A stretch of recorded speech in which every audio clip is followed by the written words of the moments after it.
Sebelumnya gimana kabarnya Mbak? Alhamdulillah. Saya sebelumnya sudah menyiapkan di rumah. Jadi kalau misalnya Mbak membutuhkan energi pertengahan pembicaraan kita, Mbak, saya persilakan untuk duduk terlebih dahulu. Ya Mbak, gimana kabarnya hari ini? Apakah suasana hati Mbak cocok untuk melakukan layanan konseling yang akan kita lakukan ke depannya? Alhamdulillah, insya Allah baik. Sebelumnya saya sudah menyediakan minuman. Apabila Mbak membutuhkan di tengah-tengah pembicaraan kita nantinya, saya persilakan untuk Mbak meminum minuman yang sudah saya sediakan sebelumnya. Terima kasih. Sebelumnya perkenalkan, nama saya Indah Oktaviani dan Mbak sendiri dengan Mbak siapa? Saya Uus Kuswanto Hasana. Oh, Mbak Uus. Ya. Dari kelas? Saya kelas 12 IPS.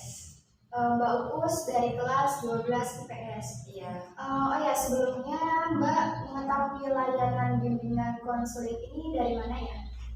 Saya mengetahuinya dari teman-teman. Ada kebetulan teman saya pernah bimbingan di sini dan alhamdulillah dia bisa menyelesaikan masalahnya sendiri, terus bisa menjalani hidupnya lebih baik lagi. Dan saya penasaran, semoga bisa membantu. Berarti dari teman Mbak sendiri ya? Iya. Sebelumnya apakah Mbak sudah mengikuti layanan bimbingan konseling itu sendiri? Kebetulan belum pernah, ini yang pertama.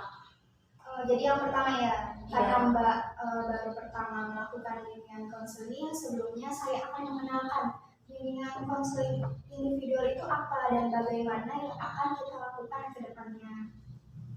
Nah, jadi layanan bimbingan konseling individual yaitu suatu proses yang dilakukan oleh tenaga ahli, yaitu konselor saya sendiri, untuk mengentaskan permasalahan yang sedang konseling hadapi, yaitu Mbak hadapi sendiri, dengan tujuan untuk memandirikan klien dan memberikan keefektifan kepada kehidupan sehari-hari konseling, yaitu Mbak sendiri. Bagaimana Mbak? Apakah sudah mengerti mengenai layanan bimbingan konseling itu apa dan bagaimana? Bisa paham. Nah, karena Mbak sudah paham, kita lanjutkan saja ya. Nah, dalam layanan bimbingan konseling individual sendiri terdapat asas-asas yang akan kita jalankan sehingga nantinya kita dapat menentukan tujuan, mencapai tujuan kita bersama di akhir pembicaraan kita nantinya. Nah, yang pertama yaitu ada asas kerahasiaan. Jadi Mbak nggak perlu khawatir mengenai cerita-cerita yang Mbak sampaikan ke saya, karena saya yakinkan cerita-cerita Mbak tidak akan bocor pada lingkungan luar, karena saya akan benar-benar menjaga kerahasiaan terhadap cerita Mbak. Nah, apakah Mbak percaya mengenai kerahasiaan dalam bimbingan konseling itu sendiri? Saya percaya. Karena Mbak sudah percaya, nah selanjutnya yaitu ada asas kesukarelaan, di mana Mbak datang ke sini, datang kepada saya untuk menceritakan persoalan yang sedang Mbak hadapi dengan kemauan Mbak sendiri tanpa ada dorongan atau paksaan dari orang lain. Nah, dengan Mbak sendiri bagaimana nih? Apakah ada dari dorongan orang lain atau dengan kemampuan atau dengan keinginan Mbak sendiri? Oh, saya kesini dengan keinginan sendiri. Berarti dengan sukarela ya Mbak. Berarti saya harapkan Mbak dapat menceritakan semua persoalan yang mengganjal pada diri Mbak. Nah, yang selanjutnya yaitu ada asas keterbukaan, di mana Mbak ceritakan saja semua cerita atau persoalan permasalahan yang sedang Mbak hadapi. Ceritakan saja semuanya agar nantinya kita dapat menentukan solusi yang pas terhadap persoalan yang sedang Mbak hadapi. Dan yang terakhir, keputusan berada di tangan konseling. Saya tidak akan ikut campur mengenai solusi atau sikap yang nantinya Mbak akan lakukan ke depannya seperti apa. Bagaimana Mbak? Apakah sudah paham mengenai layanan konseling dan asas-asas yang akan kita lakukan pada layanan konseling tersebut? Saya paham. Nah, jadi sekarang Mbak sudah paham kan mengenai konseling individual itu seperti apa dan bagaimana. Jadi selanjutnya apa yang akan Mbak ceritakan pada pertemuan kali ini, atau ada permasalahan yang mengganjal pada diri Mbak? Sok Mbak ceritakan saja dengan terbuka, dengan sukarela. Ya, jadi begini Mbak, kan karena aku tuh kelas 12, terus pengen kan lanjutin ke jenjang yang lebih tinggi, mewujudin impian, dan pengen ngerasain bagaimana jadi seorang mahasiswa dan duduk di bangku kuliah. Tetapi orang tua saya tidak setuju karena dia lebih menginginkan saya untuk bekerja. Kayak gitu Mbak. Oh, berarti Mbak menginginkan untuk meneruskan kuliah setelah lulus dari jenjang SMA. Nah, langkah apa yang sudah Mbak lakukan kepada orang tua untuk memberitahu bahwa Mbak ingin meneruskan pendidikan Mbak setelah lulus dari SMA? Oh, kalau itu saya udah bicara baik-baik, kayak ngobrol di waktu-waktu keluarga bareng-bareng kumpul. Saya udah pernah cerita bahwa mah, pak, aku tuh pengen lanjutin kuliah, pengen ngerasain kayak gimana duduk di bangku kuliah. Kira-kira boleh nggak ya aku lanjut kuliah kayak gitu tuh. Terus kayak gitu. Lalu selain itu apakah ada tindakan lainnya dari Mbak sendiri? Kalau aku sih udah berusaha waktu pas lagi SMA kan sering ngikutin lomba-lomba, sering ngikutin seminar-seminar, dan alhamdulillah pada lomba-lomba tersebut sudah menjuarai juara umum tingkat nasional, dan alhamdulillah juga bisa mempertahankan peringkat 1 dari kelas 10 sampai kelas 12. Dan makanya saya yakin saya bisa melanjutkan kuliah.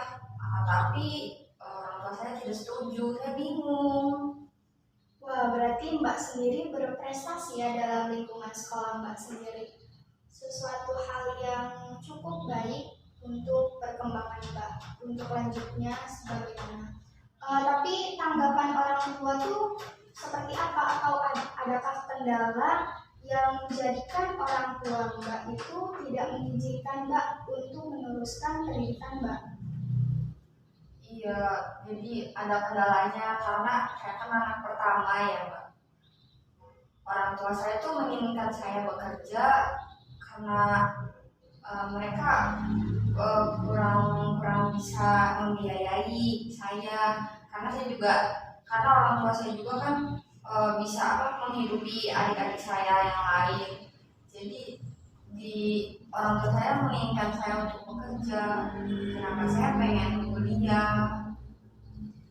Jadi dari Mbak sendiri, Mbak menginginkan kuliah, tapi orang tua tidak mengizinkan karena keterbatasan yang ada di dalam keluarga Mbak sendiri. Nah, dari prestasi yang Mbak sudah dapatkan, menurut Mbak sendiri nih, apakah sudah menjamin untuk kedepannya, untuk masa-masa kuliah, apakah bisa menjamin prestasi Mbak tersebut? Kalau menurut saya sih, insya Allah bisa menjamin. Saya bisa bertanggung jawab atas prestasi yang saya dapatkan, dan saya bisa membanggakan nama besar kampus yang nanti saya kuliah di situ, Mbak. Berarti sejauh ini yang Mbak permasalahkan yaitu Mbak menginginkan meneruskan pendidikan Mbak ke jenjang kuliah setelah lulus SMA, sedangkan dari orang tua Mbak sendiri menginginkan Mbak untuk bekerja untuk membantu membiayai pendidikan adik Mbak di bawah Mbaknya. Sedangkan prestasi-prestasi yang sudah Mbak raih cukup memungkinkan untuk melanjutkan ke perguruan tinggi. Nah, dari cerita-cerita yang sudah Mbak sampaikan ke saya tadi, perasaan apa yang Mbak rasakan saat ini? Apa yang ingin Mbak ungkapkan? Saya sebenarnya kecewa sih Mbak, soalnya orang tua saya tuh kenapa nggak mendukung saya, padahal teman-teman saya orang tua pada mendukung. Iya, kamu lanjut aja kuliah, nanti bapak mamanya itu pada tuaku, berbeda dengan orang tua saya. Kayaknya mereka emang benar-benar nggak bisa nerusin saya untuk melanjutkan kuliah. Terus juga kayak nggak ngedukung aja kayak gitu. Ditambah adik-adik saya kan udah banyak, jadi ya mau gimana lagi mbak, kayak gitu mbak. Selain alasan orang tua Mbak menginginkan Mbak kerja karena ingin membantu adik-adik di bawah Mbak, apakah ada kerenggangan hubungan antara Mbak dengan orang tua Mbak yang dapat mempengaruhi tidak diizinkannya Mbak untuk melanjutkan kuliah? Kalau masalah kerenggangan sepertinya tidak mbak. Alhamdulillah hubungan saya dengan orang tua baik. Cuma pas saya misalkan cerita saya mau lanjut kuliah, ekspresi orang tua saya itu berbeda, dan saya menyimpulkan bahwa orang tua saya itu emang benar-benar nggak ngebolehin saya untuk kuliah, itu merasakan mau kuliah. Berarti alasan dari orang tua Mbak sendiri mutlak benar-benar ingin Mbak meringankan biaya atau tanggungan yang dibebankan orang-orang tua Mbak sendiri. Sebelumnya nih Mbak, saya mau tanya, dari ibu dan ayah, mama papa Mbak lebih dekat ke siapa? Kalau saya sendiri lebih dekat ke ibu, karena kalau ke ibu kan kayak bisa curhat, sering curhat bareng kayak teman sebaya kayak gitu. Semuanya saya ceritain ke ibu. Cuma kan kalau misalkan ke ibu belum bisa plong kayak gitu tuh ceritanya, makanya saya bisa datang ke sini kayak gitu. Apa yang tidak meyakinkan Mbak untuk cerita secara menyeluruh kepada orang tua Mbak? Karena saya tuh bukan gak yakin ya, kasihan aja nanti ibu saya tuh kepikiran apa yang saya ceritain kayak gitu. Saya nggak mau ibu saya tuh sedih mbak, kayak gitu. Saya bingung. Berarti Mbak sudah berusaha untuk bercerita keinginan Mbak seperti apa kepada orang tua Mbak, tapi Mbak sendiri belum mampu menceritakan secara menyeluruh keinginan dan kelebihan kekurangan yang Mbak punya kepada orang tua Mbak sendiri, seperti itu ya? Iya. Sebelumnya dari lingkungan sekitaran rumah Mbak sendiri itu seperti apa? Pendidikan yang dijalani oleh teman-teman Mbak? Kalau misalkan teman sebaya saya di lingkungan rumah, ya memang sih mbak, orang-orangnya, lingkungannya kurang begitu mendukung bahwa pendidikan itu penting. Teman-teman sebaya saya emang pada melanjutkan bekerja, bahkan ada yang sudah menikah dan memiliki anak. Tapi saya belum bisa menginginkan itu, karena keinginan saya pengen kuliah kayak gitu mbak. Nah, dari cerita Mbak, apa yang menjadi alasan Mbak untuk beda dari teman-teman lingkungan sekitaran Mbak? Sedangkan kan yang tadi Mbak ceritakan bahwa teman-teman lingkungan Mbak sendiri tidak begitu mementingkan pendidikan, sedangkan Mbak sendiri ingin melanjutkan pendidikan Mbak ke jenjang yang lebih tinggi. Itu bagaimana? Kalau saya sendiri sih, saya tuh pengen ngerubah, bukan pengen memberikan masukan sama teman-teman dan merubah pola pikir yang kurang kurang baik karena keterbelakangan di lingkungan kayak gitu tuh mbak. Jadi saya pengen memberikan kontribusi yang baik buat nanti, bahwa pendidikan itu penting dan di desa saya juga nggak tertinggal kayak gitu tuh mbak. Apakah Mbak yakin terhadap alasan Mbak itu sendiri? Iya, saya sebenarnya sedikit bimbang sih, karena kan kalau misalkan saya nggak ngelanjutin kuliah, gimana saya mau ngasih pendidikan ke yang lain, ngasih ilmu-ilmu ke adik-adik adik-adik saya, ke teman-teman saya yang lain yang belum merasakan bangku kuliah gitu. Berarti pada intinya tetap ya, keinginan Mbak, kemauan Mbak itu ingin merubah situasi yang berada di lingkungan sekitar Mbak, sedangkan dari orang tua sendiri kurangnya dukungan terhadap Mbak. Berarti jadi yang tadi Mbak bilang, di lingkungan Mbak sendiri eh, kurang cukup untuk menunjang alasan Mbak untuk melanjutkan kuliah. Sedangkan pada lingkungan sekolah Mbak sendiri itu gimana teman-teman Mbak? Pandangan teman-teman Mbak pada pendidikan itu seperti apa? Alhamdulillah teman-teman saya di organisasi, di OSIS, di Pramuka, di English Organization, saya juga kan ikut organisasi-organisasi ya Mbak, biar tambah relasi lebih banyak kan gitu. Mereka pada ambisius, pada mengejar keinginan mereka, dan mereka yakin saya bisa kuliah kayak gitu tuh Mbak. Mereka semangat dalam menjalankan, dan apa sih yang pokoknya mereka tuh semangat Mbak, pengen banget ngerasain kuliah, tapi mereka sih orang tuanya mendukung. Kalau saya mah ya gitu Mbak. Saya paham atas perasaan Mbak seperti apa dan bagaimana. Sedangkan hubungan Mbak terhadap teman-teman Mbak sendiri itu bagaimana?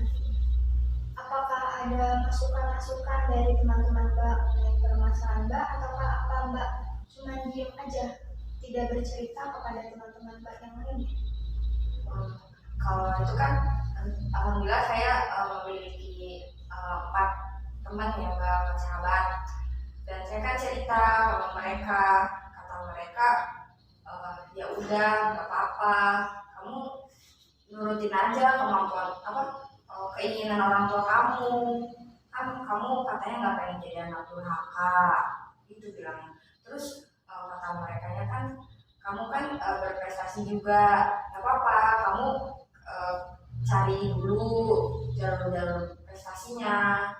Terus kalau misalkan kamu memikirkan untuk bekerja, kamu juga bisa nunda 1 tahun ngegap year, biar nanti tahun depan kamu bisa ikut kayak gitu, kata teman-teman. Lalu hubungan teman-teman dekat kamu yang berempat itu dengan orang tua kamu itu bagaimana? Apakah sudah terjalin baik atau hanya sekedar kenal saja? Alhamdulillah sudah kenal baik, mereka juga sering main ke rumah, sering ngobrol-ngobrol juga. Berarti sudah cukup baik. Sepengetahuan Mbak mengenai perkuliahan itu bagaimana? Apakah ada hal-hal yang memungkinkan untuk Mbak melanjutkan ke perguruan tinggi atau tidak? Yang saya ketahui waktu pas saya juga sering baca-baca buku tentang, biar saya tuh nggak kaget nanti kalau di bangku kuliah itu kayak gimana dalam masuk ke perguruan tinggi.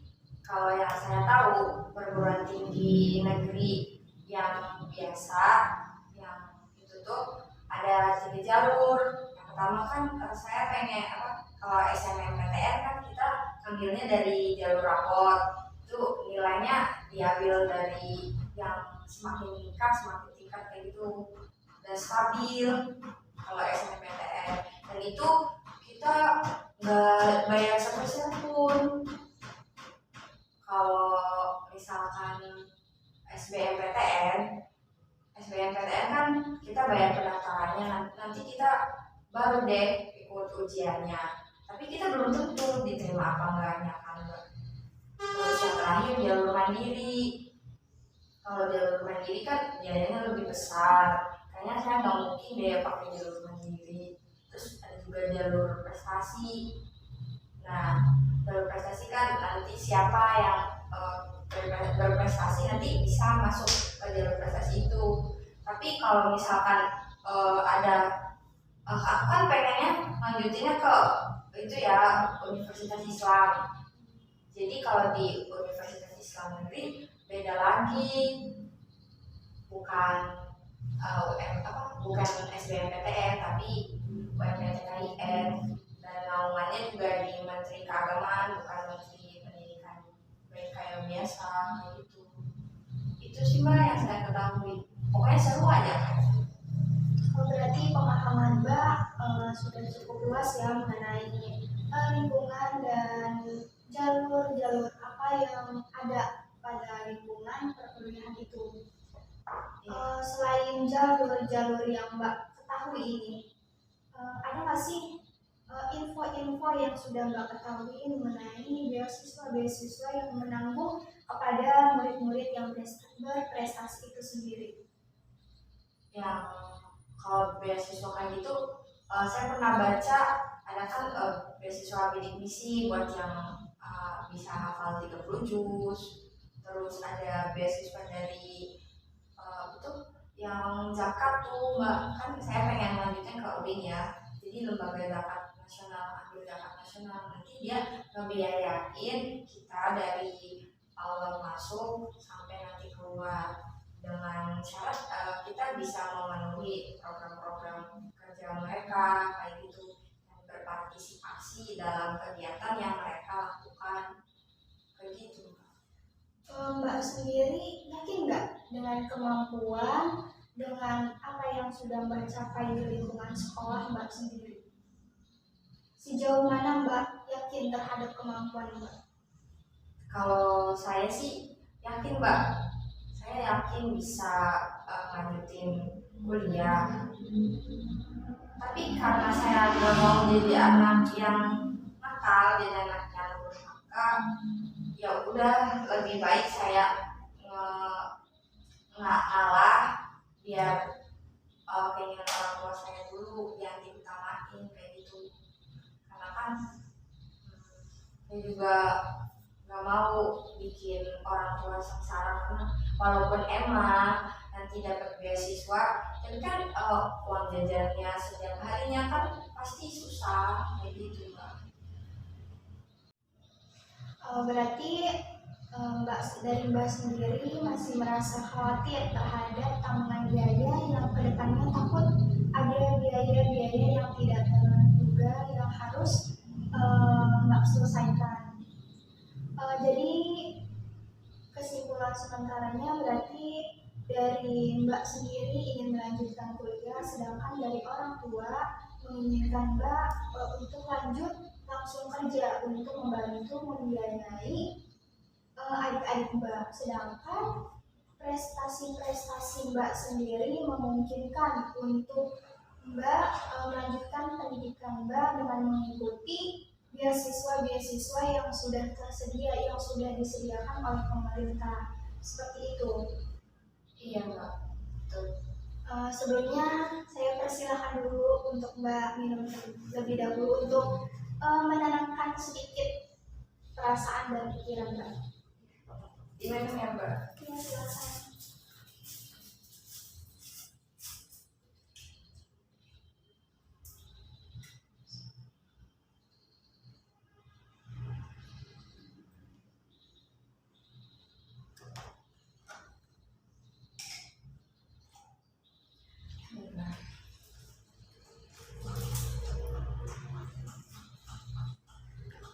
Baik, selanjutnya saya lanjutkan ya Mbak. Sejauh dari orang tua kamu yang tidak mengizinkan kamu untuk melanjutkan kuliah, apakah kamu tetap mempersiapkan hal-hal yang perlu dilakukan untuk melanjutkan ke perguruan tinggi, atau udah stuck karena orang tua kamu tidak mengizinkan, maka kamu tidak mencari tahu lebih luas, lebih dalam lagi mengenai lingkungan kuliah itu sendiri? Itu bagaimana?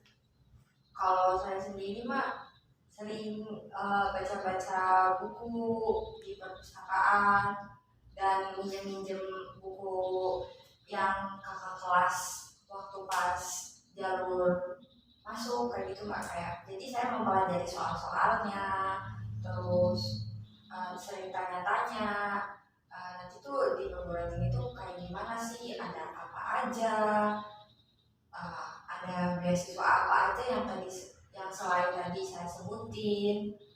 Terus pokoknya banyak mbak. Saya tuh rasa penasarannya kan besar, jadi saya sering tanya-tanya sama kakak kelas kayak gitu. Apalagi setiap eh, pokoknya setiap 1 tahun sekali ada kegiatan Unif Day di sekolah. Nah itu tuh alumni-alumni dari sekolah saya datang buat ngasih motivasi. Nah kan dari situ saya juga termotivasi kan untuk melanjutkan kayak gitu mbak. Jadi hal apa saja yang sudah Mbak cari tahu kepada alumni Mbak itu sendiri? Ada banyak, kayak misalkan kan saya kan pengennya masuk ke itu kan, ke Universitas Islam Negeri.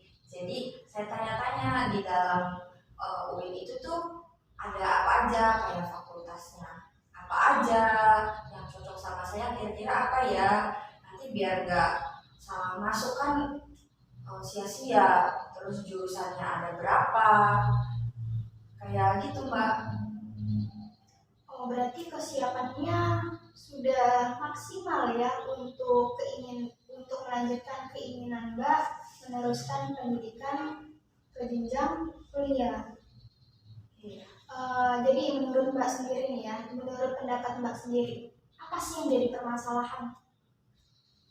Yang sebenarnya yang jadi permasalahannya karena keinginan saya dengan orang tua saya tuh beda. Orang tua saya menginginkan saya untuk bekerja, sedangkan saya pengen melanjutin sekolah, melanjutin kuliah kayak gitu, pengen duduk sebagai mahasiswa kayak gitu mbak. Lalu, Terus karena biaya yang cukup besar juga, orang tua saya tidak mengizinkan saya untuk kuliah. Adik saya juga kan, mereka masih sekolah juga, ada yang SMP, ada yang SMA kan. Dia juga, adik saya juga kan pasti pengen kan kuliah. Jadi orang tua saya tuh lebih mengorbankan saya dulu sebagai anak pertama untuk membantu mereka agar bisa membiayai adik saya kayak gitu mbak. kamu sendiri tahu nggak kalau misalnya dari beasiswa itu tanggungan-tanggungan apa yang akan diberikan oleh pemerintah kepada siswa-siswi yang mendapatkan beasiswa? Kalau yang saya tahu, biasanya dari pemerintah itu memberikannya ada yang langsung buat nanti sampai lulus, ada juga yang per semester. Nah yang memberikan per semester itu biasanya cuma kayak uang buat UKT kayak gitu, terus biaya buat beli buku, transport, dan uang makan. Itu juga ya alhamdulillah sih mbak, walaupun nggak terlalu besar tapi bisa membiayai kita yang mendapatkan beasiswa tersebut. Berarti cukup memungkinkan apabila Mbak mendapatkan beasiswa dapat melanjutkan kuliah tanpa membebani orang tua. Berarti dari cerita penggambaran yang Mbak sudah sampaikan, prestasi Mbak itu sudah cukup banyak dan sudah cukup memungkinkan bisa Mbak maksimalkan lagi untuk mencapai beasiswa yang sudah dijamin oleh pemerintah untuk siswa-siswi berprestasi, sehingga nantinya dapat meringankan beban biaya yang harus ditanggung oleh orang tua Mbak sendiri, sehingga tidak terlalu membebankan orang tua Mbak sendiri. Jadi sebenarnya apa sih yang Mbak inginkan dari kuliah itu sendiri?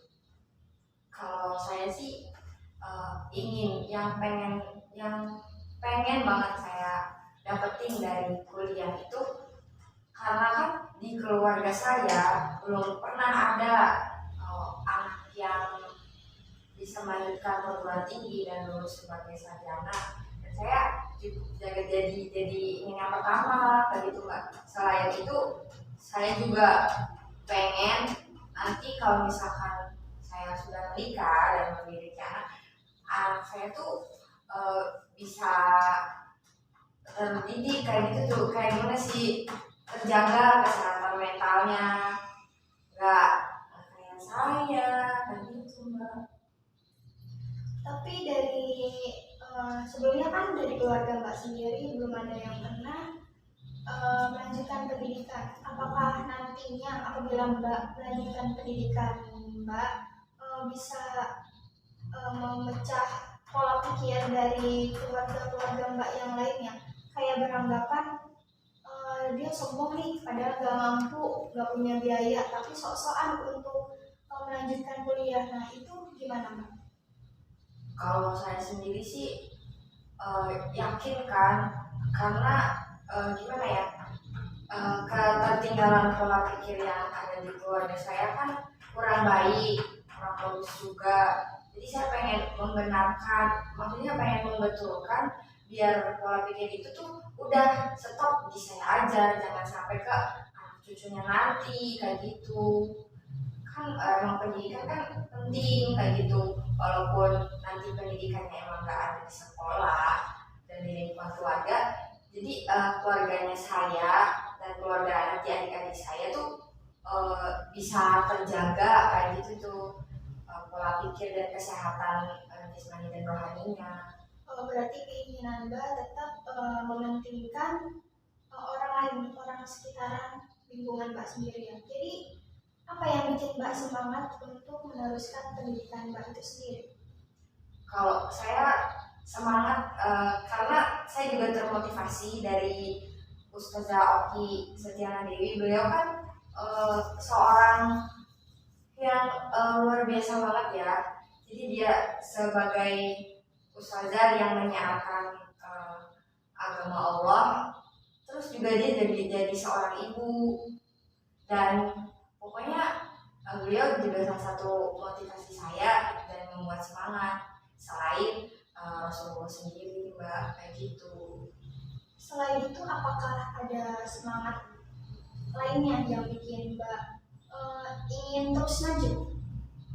Iya, banyak Mbak. Sebenarnya saya juga ingin merubah pola pikir yang ada di lingkungan saya, bahwa emang kuliah itu penting, dan pengen merubah bahwa kita tuh perempuan nih nggak harus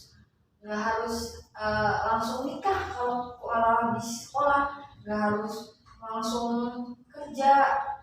Padahal kan setiap manusia kan pasti punya keinginan sendiri-sendiri. Jadi mereka juga memiliki keputusan sendiri untuk melanjutkan keinginannya kayak gimana kayak gitu. Walaupun keinginannya bertolak belakang sama orang tua kita kayak gitu. Berarti secara tidak langsung keinginan Mbak itu sudah cukup besar untuk melanjutkan pendidikan Mbak ke jenjang yang lebih tinggi. Nah, setelah Mbak dapat memasuki kuliah, kontribusi apa yang akan Mbak lakukan pada lingkungan keluarga dan lingkungan sekitaran Mbak?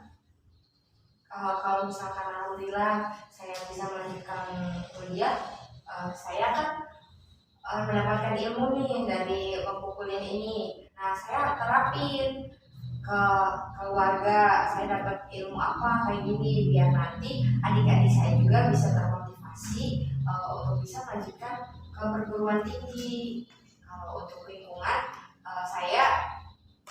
rencana saya ingin membuat kayak taman baca, taman bermain, biar anak-anak tuh nggak keseringan main gadget kayak gitu, biar saling mengenal bahwa masih banyak teman-teman yang lain, nggak ada di dunia maya aja. Kan sekarang banyak game online yang bisa membuat kecanduan. Saya nggak pengen generasi di bawah saya nggak baik kayak gitu Mbak. Berarti keinginan Mbak menyalurkan apa yang Mbak dapat pada lingkungan kuliah kepada lingkungan sekitar Mbak untuk mengajarkan sesuatu hal yang dapat meningkatkan pola pikir dari anak-anak lingkungan di sekitaran Mbak. Berarti masalah yang Mbak alami, yang Mbak rasakan berada pada orang tua yang tidak mengizinkan Mbak untuk melanjutkan. Tetapi kan ada teman-teman Mbak nih yang mengetahui perkembangan Mbak pada lingkungan sekolah seperti apa, prestasi yang sudah Mbak dapatkan, keinginan Mbak untuk melanjutkan kuliah Mbak begitu besar, dan relasi-relasi yang sudah Mbak jalin juga sudah cukup luas, yang sudah memungkinkan untuk Mbak bisa melanjutkan ke perguruan tinggi nantinya. Jadi apa yang akan Mbak lakukan ke depannya? Jadi saya pengen berbicara dengan orang tua, dibantu dengan teman-teman saya yang lebih menguatkan bagaimana kedepannya, karena teman-teman saya kan tahu bagaimana saya di sekolah dan tahu gimana saya di rumah kayak gitu Mbak. Nanti saya coba bicarakan baik-baik lagi dengan orang tua saya. Menurut Mbak nih, apakah nantinya hal apa yang akan Mbak lakuin sehingga orang tua Mbak bisa mengerti perasaan dan keinginan Mbak? Hal yang saya lakuin ya berbicara baik-baik, pokoknya bicaranya jangan nada tinggi kayak gitu tuh Mbak. Karena kan orang tua saya juga sensitif kan, kalau misalkan nada tinggi dikiranya saya kenapa lagi marah. Jadi saya ngomong baik-baik, saya bawa teman-teman saya biar boleh kayak gitu Mbak. Apakah menurut Mbak teman-teman Mbak bisa cukup meyakinkan kepada orang tua Mbak? Kalau menurut saya sih yakin Mbak, soalnya teman-teman saya tuh kan ada 3, jadi setiap orang punya argumen masing-masing yang bisa menguatkan agar saya bisa melanjutkan ke perguruan tinggi kayak gitu. Berarti Mbak sudah tahu dan paham hal apa yang akan Mbak lakukan ke depannya untuk Mbak bisa meneruskan pendidikan Mbak ke jenjang kuliah, gitu ya? Iya. Nah, silakan Mbak apabila ingin minum kembali, saya persilahkan. Iya Mbak, makasih.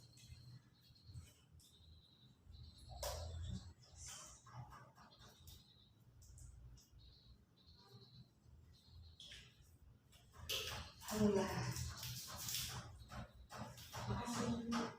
Jadi pada pertemuan kali ini apa yang Mbak rasakan setelah berbicara secara luas, secara terbuka kepada saya?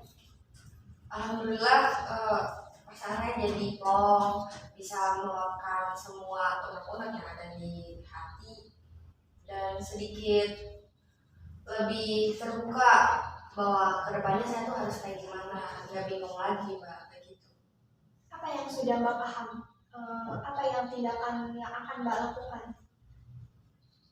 Tindakan saya setelah melakukan konseling ini, saya akan berbicara baik-baik kepada orang tua saya, yang nanti teman-teman saya juga akan mendukung saya, menguatkan argumen bahwa nanti saya tuh pantas dan cocok bisa melanjutkan ke perguruan tinggi kayak gitu Mbak. Jadi sudah cukup jelas mengenai persoalan yang Mbak sedang hadapi dan solusi yang akan Mbak lakukan ke depannya seperti apa. Saya harap dari pertemuan ini Mbak dapat memberikan sesuatu hal yang baik untuk diri Mbak sendiri dan untuk keluarga dan bahkan lingkungan sekitaran Mbak. Untuk kelanjutannya, apabila ada persoalan yang belum tuntas atau sudah tuntas, nanti kita akan lakukan pertemuan kembali pada pertemuan berikutnya. Gimana Mbak? Perasaannya sekarang gimana? Apakah sudah tenang, plong, atau masih ada yang mengganjal? Alhamdulillah saya udah kenal dan udah tahu. Alhamdulillah, semoga semuanya lancar-lancar ya. Amin, amin, amin. Terima kasih Mbak atas konseling hari ini. Alhamdulillah saya plong dan bisa mengetahui langkah apa yang saya lakukan ke depannya. Alhamdulillah kalau seperti itu, semoga kedepannya bisa berjalan sesuai dengan keinginan Mbak dan sesuai dengan apa yang Mbak butuhkan, sehingga Mbak dapat berkontribusi kepada lingkungan sekitar Mbak. Terima kasih Mbak, saya pamit. Assalamualaikum. Waalaikumsalam.